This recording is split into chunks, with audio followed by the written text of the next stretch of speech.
इस धरती पर मृत्यु एक ऐसा सत्य है जिसे हर कोई नकारात्मकता की दृष्टि से देखता है और साथ ही कोई भी इस सत्य को स्वीकार ही नहीं करना चाहता।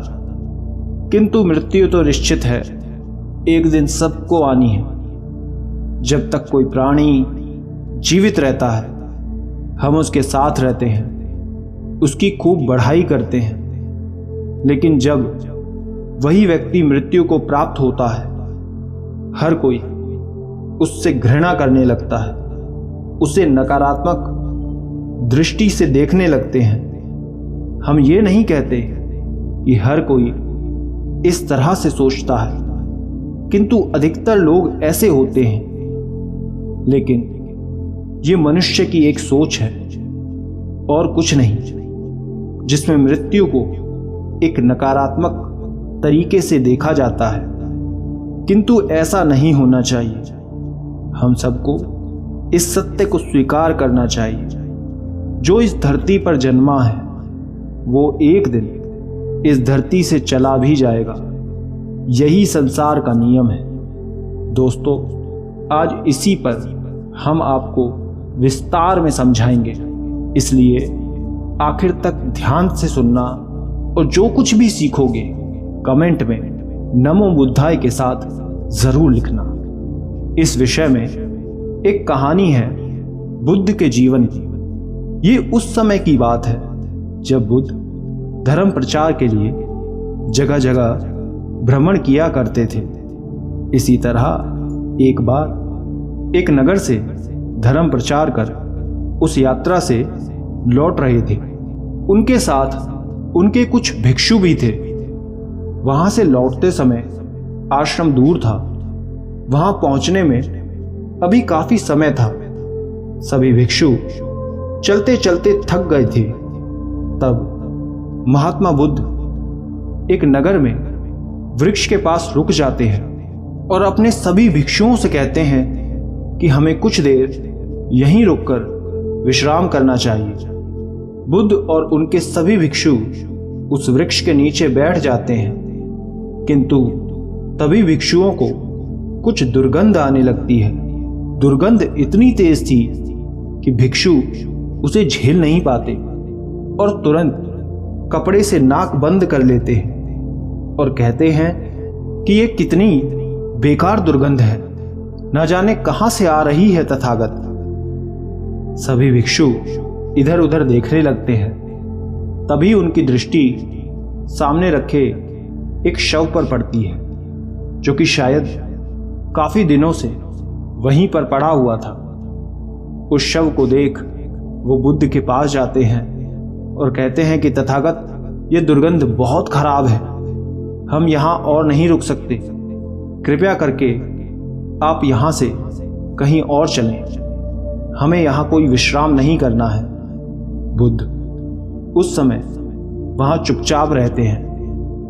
भिक्षु बुद्ध से कहता है कि क्या हुआ तथागत, आप चलते क्यों नहीं?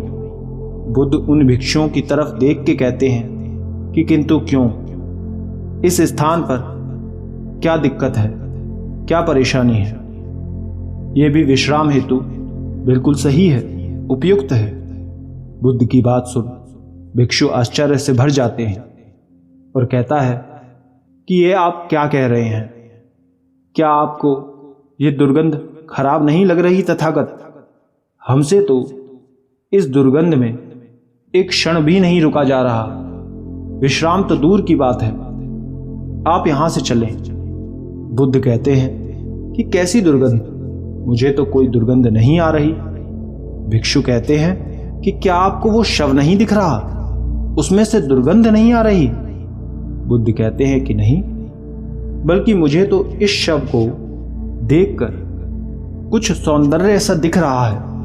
ये सुन भिक्षु और ज्यादा आश्चर्यचकित हो जाता है कि भला ये बुद्ध कह क्या रहे हैं, भला इस शव में कैसा सौंदर्य?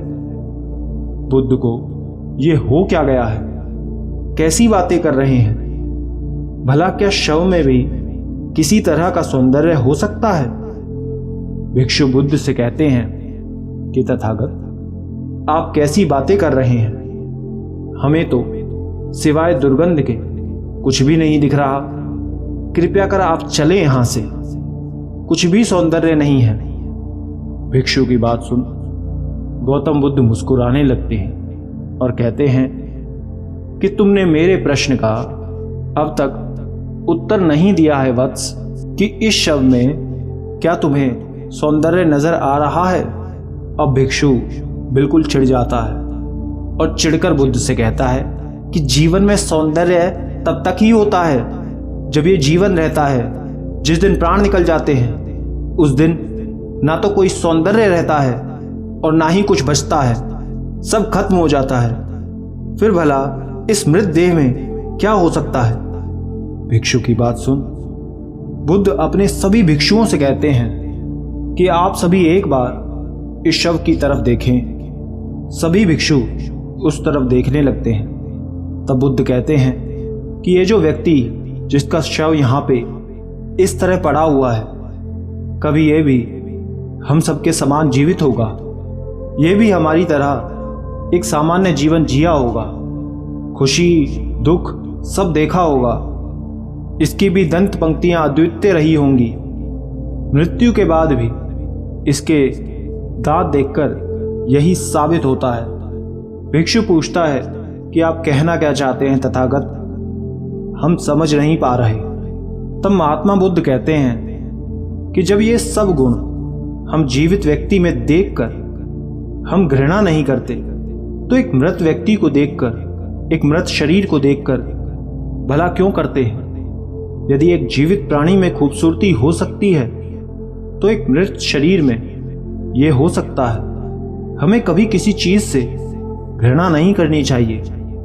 बुद्ध की इस बात को सुन सभी भिक्षुओं को एहसास होता है कि बुद्ध सही कह रहे हैं। वो व्यर्थ ही बुद्ध की बात को समझने की जगह गलत ले रहे थे। तब वो बुद्ध से कहते हैं कि आपने बिल्कुल सही कहा है तथागत। हमें इस तरह का व्यवहार ना तो जीवित प्राणी के साथ करना चाहिए और ना ही मृत। तब बुद्ध सभी भिक्षुओं को समझाते हुए कहते हैं कि वत्स, जब हम किसी निर्जीव वस्तु को देखते हैं वो एक ही नजर में हमें भा जाती है। हम सब उसकी प्रशंसा करने लगते हैं, हृदय उसकी तरफ खिंचा जाता है। अर्थात सजीव हो या निर्जीव सब खूबसूरत होता है, सब में सौंदर्य होता है। बस फर्क है तो हमारे नजरिए की। बुद्ध की ये बात सुन सभी भिक्षु समझ जाते हैं कि उन्हें भी बुद्ध की तरह सब में अच्छाई देखनी चाहिए। हमारी दृष्टि भी वैसी होनी चाहिए। बुराइयां तो हर कोई करता है, हमें उन 100 बुराइयों में अच्छाई ढूंढनी चाहिए। सभी भिक्षुओं को एहसास होता है। फिर कुछ देर वहां विश्राम कर सभी आश्रम के लिए निकल जाते हैं। अतः बुद्ध की इस कहानी के माध्यम से हम ये सीख सकते हैं कि मनुष्य को सजीव हो या निर्जीव कभी किसी चीज से घृणा नहीं करनी चाहिए, उसे नकारात्मक दृष्टि से नहीं देखना चाहिए। सब एक ही समान है, खूबसूरत है। जिस प्रकार आप एक सजीव व्यक्ति को खूबसूरत समझते हैं, उसी तरह एक मृत व्यक्ति की भी अच्छाई देखी जा सकती है। बस आवश्यकता है तो हमें सही दृष्टि से उसे देखने की। यदि ये हम सब समझ गए तो हमें सब चीज खूबसूरत दिखने लगेगी।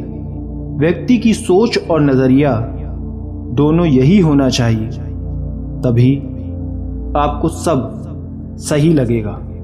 एक संत एक सभा में प्रवचन दे रहे थे। तभी उनका एक शिष्य उनसे प्रश्न करता है कि गुरुदेव, क्रोध और प्रेम में व्यक्ति का एक दूसरे के प्रति व्यवहार अलग क्यों होता है?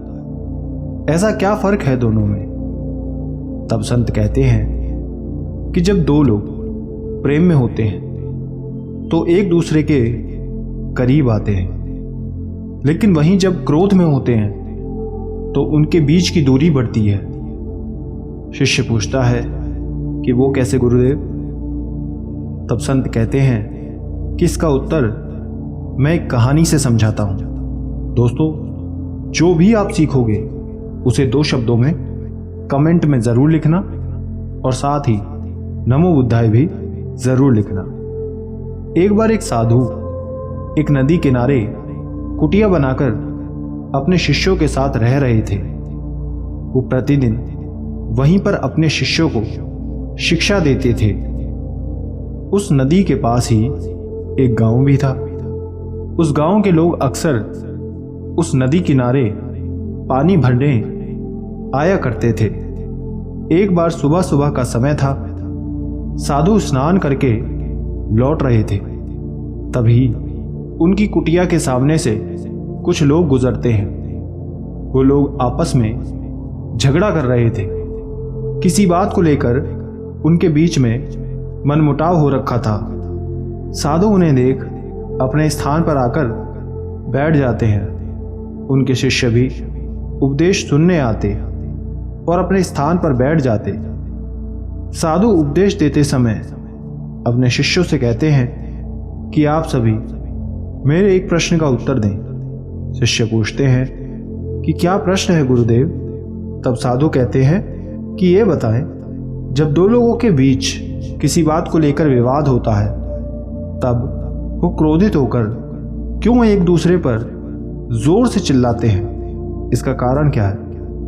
साधु का ये प्रश्न सुन शिष्य कहते हैं कि क्योंकि उस समय व्यक्ति स्वयं के आपे में नहीं होता। वो स्वयं के भीतर की शांति को खो देता है। व्यक्ति का क्रोध उस पर भारी हो जाता है, इसलिए वो ऐसी प्रतिक्रिया देते हैं। ये सुन साधु कहते हैं कि यदि ऐसा है तो उन्हें चिल्लाने की आवश्यकता क्यों है? यदि वो एक दूसरे के पास ही साथ में खड़े होकर बात कर रहे हैं तो वो बात शांति से भी हो सकती है। इतना चिल्लाने की आवश्यकता क्या है? आप सामने खड़े व्यक्ति से धीरे स्वर में भी बात कर सकते हैं। उस प्रश्न पर शिष्य कहता है कि गुरुदेव, शायद उनका क्रोध ज्यादा हो, कोई बात बुरी लग जाए या सामने वाला उनकी बात सुन ना रहा हो, इसलिए वो चिल्लाते हैं। साधु कहते हैं कि आप उसे शांत भी करा सकते हैं। ये सुन शिष्य के पास अब कोई उत्तर नहीं होता। वो चुप हो जाता है। उन्हें समझ में नहीं आता कि गुरु के इस प्रश्न का सही उत्तर क्या होगा, क्योंकि अब तक जो उन्होंने उत्तर दिया था गुरु उससे संतुष्ट नहीं हुए थे। वो ये समझ गए थे। तब वो गुरु से पूछते हैं कि आप ही बताएं गुरुदेव, हमें उस समय क्या करना चाहिए? तब साधु मुस्कुराने लगते हैं और विनम्रता से कहते हैं कि वत्स, जब 2 व्यक्ति जो आपस में एक दूसरे से किसी बात को लेकर क्रोधित हो जाते हैं या उनके बीच किसी बात को लेकर विवाद हो जाता है, तब उन 2 लोगों के बीच एक दूरी बन जाती है। वो दूरी उन्हें एक दूसरे से अलग करती है और उस अवस्था में उन्हें यही लगता है कि जब तक वो एक दूसरे पर चिल्लाकर बात नहीं करेंगे, वो एक दूसरे को नहीं सुनेंगे। उन्हें किसी तरह अपनी बात एक दूसरे के पास पहुंचानी होती है, इसलिए वो ये मार्ग चुनते हैं। शिष्य पूछते हैं कि लेकिन क्या इस तरह उनके बीच का विवाद शांत हो जाएगा? ये सुन साधु कहते हैं कि नहीं, बल्कि उनके बीच की दूरी और क्रोध और बढ़ जाता है, क्योंकि व्यक्ति जितना क्रोध करेगा दूरी बढ़ती जाएगी कम होने की जगह, और जितनी दूरी होगी उतना वो चिल्लाते हैं। साधु की बात पर शिष्य आगे पूछता है कि क्या व्यक्ति का इस तरह से क्रोध करना, चिल्लाना उचित है? गुरु कहते हैं कि नहीं, इससे केवल व्यक्ति का क्रोध बढ़ता है और कुछ नहीं मिलता। यदि वहीं वो क्रोध करने की जगह उस समय शांत हो जाए तो उस बात को वहीं खत्म किया जा सकता है, लेकिन वो अपने क्रोध में ऐसा नहीं करते। किसी भी बात को जितनी विनम्रता के साथ आप संभाल सकते हैं, क्रोध में वो उतनी ही बिगड़ जाती है। इसलिए क्रोध करना, चिल्लाना कहीं से भी उचित नहीं होता। गुरु की वो बात सुन दूसरा शिष्य कहता है कि मेरा भी आपसे एक प्रश्न है। साधु कहते हैं कि पूछो, क्या प्रश्न है? तब शिष्य कहता है कि गुरुदेव, ऐसा क्यों होता है कि व्यक्ति क्रोध में चिल्लाता है और प्रेम में नहीं? ये सुन साधु मुस्कुराकर कहते हैं कि जो कारण क्रोध का है उसके विपरीत का कारण प्रेम का है।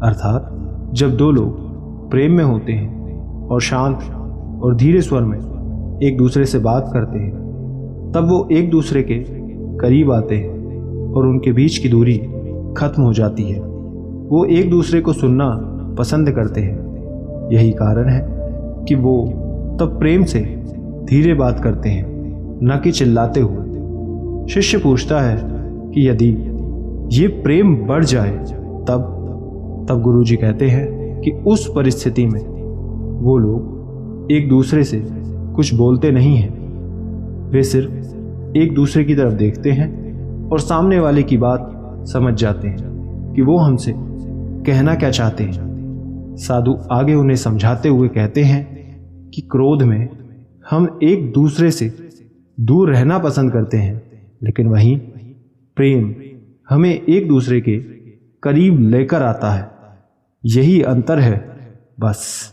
साधु की बात सुन शिष्यों को ये समझ आ जाता है कि व्यक्ति हर एक परिस्थिति में कैसा व्यवहार करता है। यदि वो चाहे तो स्वयं पर नियंत्रण कर उस परिस्थिति में स्वयं के व्यवहार को बदल सकता है, ताकि उसका दुष्प्रभाव किसी और पर ना पड़े। यहाँ कहानी समाप्त कर संत कहते हैं कि केवल यही अंतर उन दोनों में होता है। गुरु की बात सुन शिष्य को उसका उत्तर मिल जाता है। दोस्तों, आशा करते हैं आप भी ये बात समझ गए होंगे। धन्यवाद।